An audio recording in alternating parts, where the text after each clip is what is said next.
ইসলামী bank news top 10। দেশের মানুষের ভাগ্য উন্নয়নে নির্বাচনী প্রতিশ্রুতি বাস্তবায়নে কাজ করছে সরকার, সিলেটে সুধী সমাবেশে বলেছেন প্রধানমন্ত্রী তারেক রহমান। সিলেটে বন্যা প্রতিরোধী অবকাঠামো নির্মাণ প্রকল্পের উদ্বোধন করেছেন প্রধানমন্ত্রী। সফরের শুরুতে হযরত শাহজালালের মাজার জিয়ারত।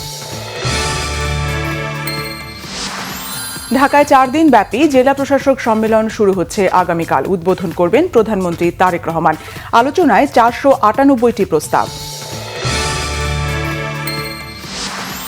ঝালকাঠি সদর হাসপাতালে মালামাল ক্রয়ে ভয়াবহ অনিয়ম। 70 লাখ টাকার এক্স-রে মেশিনের দাম 2,95 লাখ। স্বাস্থ্য অধিদপ্তর ও হাসপাতালের অসাধু কর্মকর্তার যোগ সাজশে দুর্নীতির অভিযোগ। প্রথম বাংলাদেশি হিসেবে এবার বিশ্বের 5ম উঁচু পর্বত শৃঙ্গ মাকালু জয় করলেন চট্টগ্রামের সন্তান ডাক্তার বাবর আলী। সোমবার দেশে পৌঁছাবে যুক্তরাষ্ট্রে নিহত লিমনের লাশ। বৃষ্টির মরদেহ শনাক্ত, ঢাকায় পাঠানোর প্রক্রিয়া চলছে।